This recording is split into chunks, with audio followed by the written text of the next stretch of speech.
Good evening, visitors. Welcome to the Australian War Memorial's last post ceremony. My name is Jenny Halpin, and joining us today from the Royal Australian Navy is Commander Eme Onyike. This evening, we warmly welcome the family of able seaman Rex Albert Cooper, whose story will be told shortly.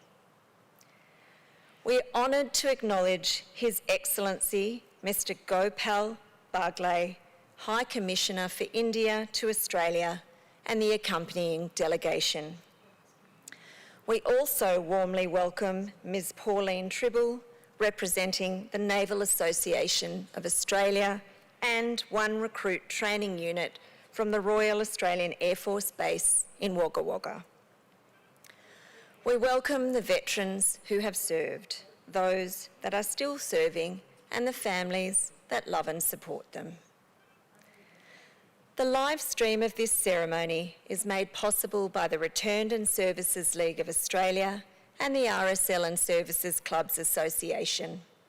We welcome members who are watching the broadcast of this ceremony across Australia. During this evening's ceremony, wreaths will be laid at the base of the pool of reflection by family and visitors to the memorial. Now, if you are able, please stand and join in singing the national anthem.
The Australian War Memorial was the vision of Charles Bean, Australia's First World War official historian. Bean landed with the Australian troops on Gallipoli and stayed with them at the front through to the end of the war.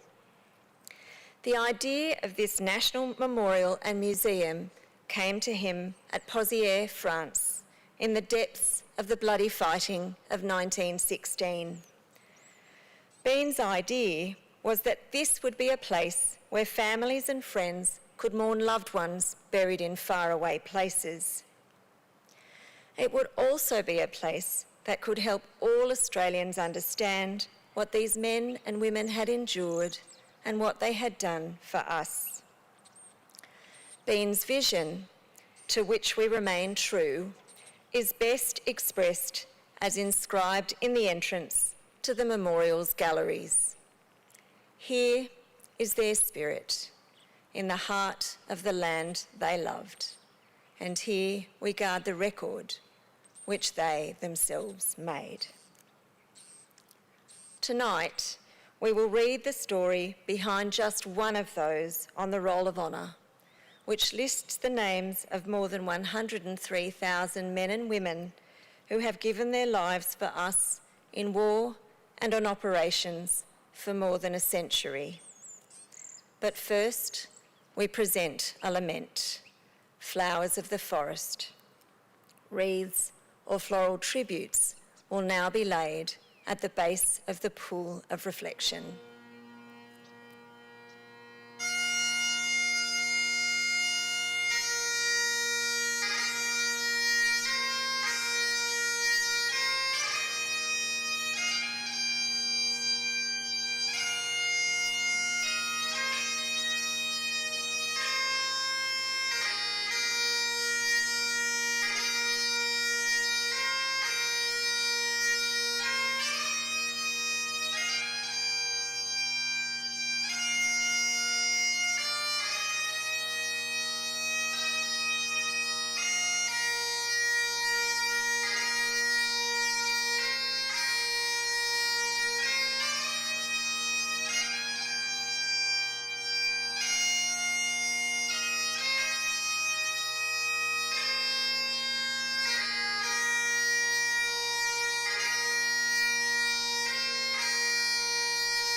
Today, we remember and pay tribute to able seaman Rex Albert Cooper. Rex Cooper was born on the 10th of June, 1920, in the Sydney suburb of Randwick, the youngest son of 9 children born to John and Harriet Cooper. His young niece, Pam, to whom he was more like a brother than an uncle, also lived with the family. Rex Cooper was an electrician who had begun dating a girl, Florence, who he met in Fremantle. 17-year-old Rex joined the Royal Australian Navy on the 21st of March, 1938, signing on for an initial service period of 12 years. His first posting was to HMS Cerberus, where he trained as a torpedo man. On completion of his training, in September 1938, he was posted to HMS Sydney II, where he would spend the rest of his naval career. He was rated as an ordinary seaman on the 10th of June 1938 and promoted to able seaman in August the following year. In 1938 and 1939, before the outbreak of the Second World War in September, Sydney was operating and training on the Australian station. Based in Fremantle, in preparation for hostilities, the vessel commenced the war with gunnery training and escort duties off the Western Australian coast. Returning home to Sydney for docking and Christmas respite in December of 1939, the New Year saw the vessel return to operations based out of Fremantle until it commenced operations with the Royal Navy Mediterranean Fleet in Egypt in late May 1940. Sydney and her crew, including able seaman Rex Cooper, operated with distinction, undertaking celebrated actions, including the sinking of the Italian cruisers Espero and Bartolomeo Colleoni, the Battle of Calabria, and the Battle of Cape Spada, of which Rex wrote in his diary. HMS Sydney returned to Australia in February 1941 to public celebration and acclaim, and Rex was briefly reunited with his brothers, John, Lew, and Wilton, who were all serving in the Second Australian Imperial Force. The respite did not last long, however, and Sydney soon returned to patrol and escort tasks on the Australian station. In late September 1941, it began operating off the Western Australian coast, escorting convoys from Fremantle to the Sunda Strait in the Netherlands East Indies.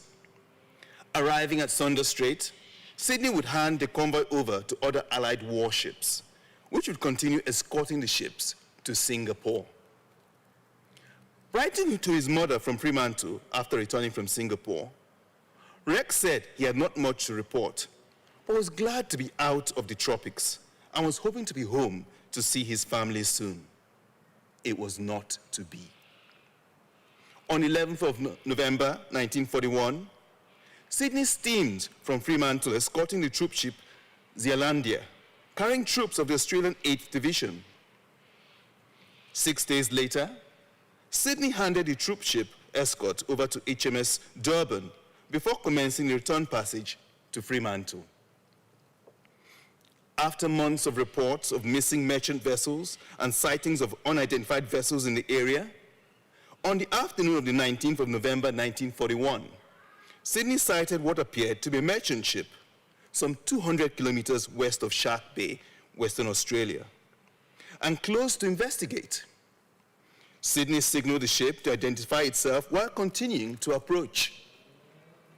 The vessel replied that it was the Dutch steamer Strat-Malacca, and at one point feigned a distress code to add to the deception. But it could not provide the allotted secret call sign in response to Sydney's demands to confirm her identity. Sydney drew closer, relinquishing her advantage of superior gunnery and range, unaware that she was approaching the disguised German merchant raider HSK Comoran, which was heavily armed. Comoran had already sunk 10 unsuspecting merchant ships in the Indian Ocean and taken another as a prize.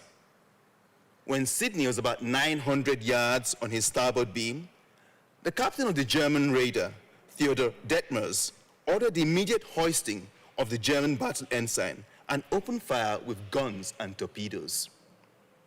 Sydney returned fire, and in the ensuing battle, conducted at point-blank range, both ships were badly damaged. The surviving crew of Comoran abandoned ship, and the raider was scuttled. Approximately 3/4 of her crew survived to become prisoners of war.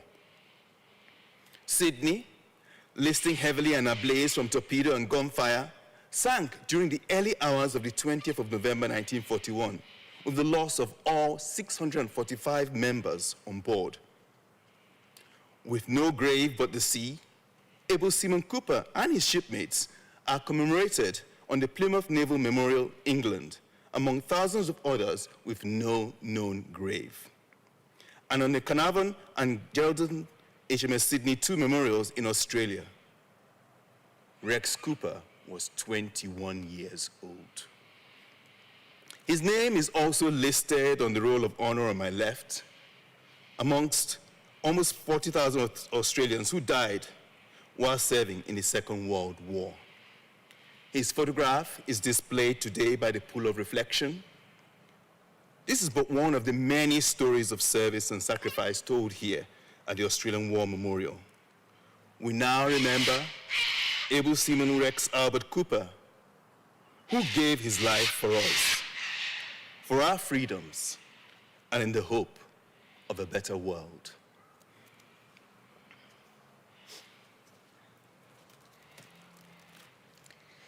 Please stand for the reading of the ode and sounding of the last post.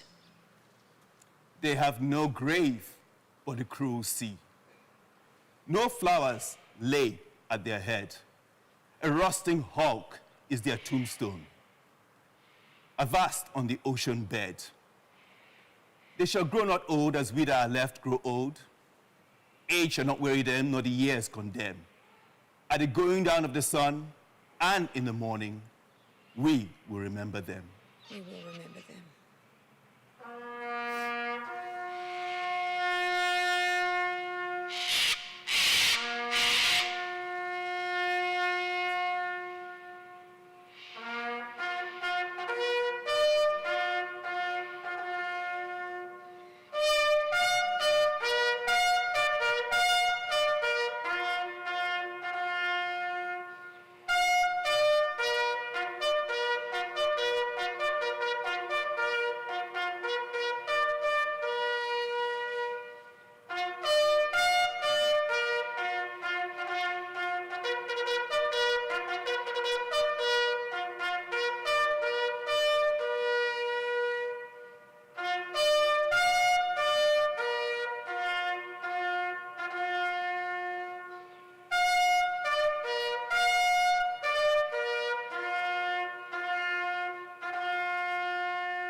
Lest we forget. Lest we forget.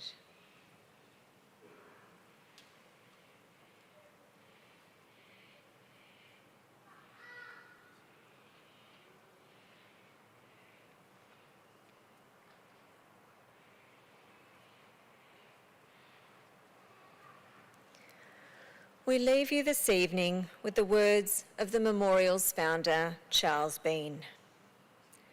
Many a man lying out there at Pozières or in the low scrub at Gallipoli, with his poor, tired senses barely working through the fever of his brain, has thought in his last moments, well, it's over.